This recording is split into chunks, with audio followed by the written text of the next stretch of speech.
Hi, this is Kate from Gaming Mummy. Today I thought I'd show you how I have made my little minion statue. My little girl is 7, Izzy, and she adores doing these sort of things. And so I thought I'd share. You might have kids or you might be a kid that enjoys doing this sort of thing. This one is made from wool.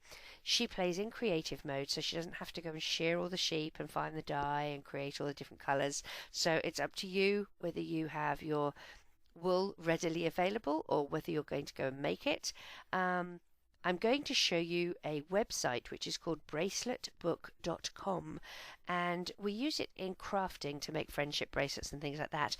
But the fabulous thing about that is that people have taken or made pictures and graphed them so that you can then copy the placement of where they would put stitches, we would put our blocks. So I'm going to go into a little bit of detail on showing you how to maneuver through that website to find a picture that you want, and then we will be able to make something like my little minion here. So one of the very good websites that you can actually go to find graphed pictures is a crafting website, and it's called braceletbook.com, as you can see up here, braceletbook.com. And people have taken designs, pictures, whatever, and graphed them so that they can make different kinds of bracelets, and we use it, as I said, in crafting. What you can do, if you click on this little link here which says patterns, and you click on that, and you're going to want the pattern type. If you click down, it has a little arrow.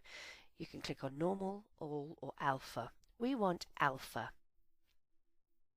And alpha will give us the square patterns rather than the ones that have the diagonals as well. See how this one has the little diagonals, whereas something like this is just a graph, a square up and down.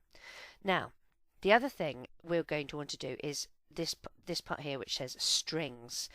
This determines the height and the width, and when we're doing bracelets it's the height and width of the bracelet, but when we're doing something like a mural or a picture that we're going to be doing like a statue, we want to know how many blocks across, how many blocks up. So it could be from 2 blocks and up, and that would be the minimum. 2 blocks would be the minimum. And then how high, or what's the maximum? I don't think we'd really want to go above, say, about 20 blocks. 20 blocks would be quite a lot, and that would be either direction. So we'll say 2 by 20. Now, the other thing you could do is match a keyword. So you might want a heart, you might want a creeper, you would put here what your keyword is. At this stage, I'm just going to press filter. And this is giving us the ones that are newest. Okay, so look here, you've got Mickey and Minnie, you've got Minions, you've got Snow White, you've got some eyes, some smiley faces. Now, if you wanted to narrow this down, this is when you would go to the keyword. So, for example, as we said creeper. So type in the word creeper and then press filter again. And here we go. Look, this one's a nice one. This is a creeper, Steve, and the Enderman. So you would click on this. And it gives you this sort of pattern as if you were doing it on, a loom or weaving it. We don't want to do that. So what you're going to do is look up here and you see you've got SVG and PNG. We want the PNG, and we're going to click on preview. And that's the preview of what we're going to build. Okay, and what you can do is right click on that to whatever folder you wanted to. Okay, so right click, save image, and it will save it to your computer for you, and then you'd just be able to click on it and you'd be able to have it open as your pattern for when you're making something. All right. So you might decide that instead of using one of the patterns out of the thousands that you can find on braceletbook.com, that you want to graph your own, and you don't have graph paper, and you can get graph paper and print it off just from googling graph paper and you'll find it. But add edit pattern right here up on the top right. If you click on that, you have the option of being able to draw an alpha pattern. So they'll give you graph paper, and you can just draw it yourself and then print it out. You can write an alpha pattern, which means you can just choose the background color and then just write the letters, and it gives you different fonts and stuff like that. And you can also do alpha from an image. So that's what we would pick if we wanted to graph an image. So you would pick that option. Now I've chosen this particular graphic, it's the logo, and you would then, if you wanted to pick something else, choose file, and it would bring up your Internet Explorer so that you can go through and find what picture you wanted to use. Obviously you'd have to have downloaded the picture to your computer first. Choose how many colors you want. You might want 6 colors. How many colours are in the picture. I know that we've only got 2 colours here, but it's probably a little better to pick a few more, just so that it can go through different shades. The maximum width and maximum height, I'm going to say choose 50 and 50. Now bear in mind, that's going to be blocks. That's 50 blocks wide, 50 blocks high. Huge. But the smaller you go, the less detail you have. Click Save and Preview. And this is what's going to happen. You're going to see this down here. Now be careful, because sometimes you will get all these adverts in the way. These are adverts. This is not downloading anything. This is an advert. You don't want to click on that.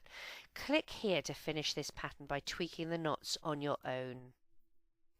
It might take a little while, but here you are. Now, do you remember what I said? That it's going to be, you're going to lose the clarity because it's small. If we had gone 100 by 100 or 200 by 200, you might actually have seen the words that I had actually made. But can you imagine how big that would be? So bear in mind, when you're using your own graphic, you need to be careful, because it's going to be difficult to get the clarity. If you make it too big, you're not going to be able to fit it on Minecraft. It's going to be massive. All right. So this is it, and then you can just do a screenshot, save your picture, and off you go. So really. I'm back. Hopefully we have our idea of what picture we're going to make. I'm going to do a heart today, so I'm just going to pause this for a second and pick up my picture to show you. This is the picture of the little heart that I'm going to do. As you can see, I have 1 square here, 3, and then I go up, and I've got 1, 2, 3, 4, 5, 6 high is really what I'm going to do. I'm not going to do the black background. I'm going to move this out of the way so that it's not in our screen and irritating us, and we will go ahead and do that now.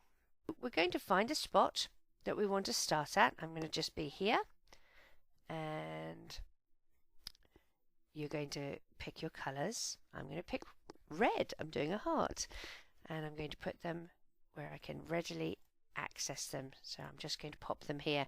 Now you might want to use the black background. Completely up to you if you choose to or not. So you're going to start by placing your first block. Now it's a good idea to have something to add the next ones to. So I'm putting the black there. I will delete them after. So then I'm on my second row and I put my 3 red. Okay, now after the 3 red, you're going to have to extend it to 5. So what I'm going to do, I'm going to come along here, and I'm going to put my black one side here and one side here. We will need to fly. Okay, so now I need 5 red. 1, 2, 3, 4, and 5. Okay, again we have to extend out further after this. So we go 1 this side, and we'll do an extra one this side. I'm being hit in the head with eggs. That's nice. 1, 2, 3, 4, 5, 6, and 7. We're going to do that twice. That row goes twice. 1, 2, 3, 4, 5, 6, and 7. And then we just have 2. We come in for 1. So there's 1 and 2. Leave a space. 1 and 2. Now, if we destroy the black ones, there we go. Walk back. Let's have a look at our work. There is a heart. Now, I personally think that the minions and things like that, things that are a little bit more detailed, look nicer. But it gives you an idea of how you could do this. Okay, so you just follow the picture that you have. Let me get the picture back up so you can see it again. Let's put that over here.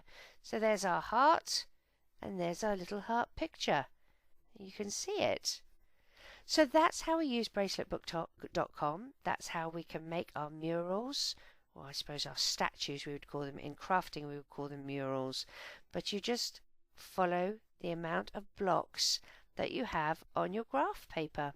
I really hope you have fun with this. We do. Take care. Bye.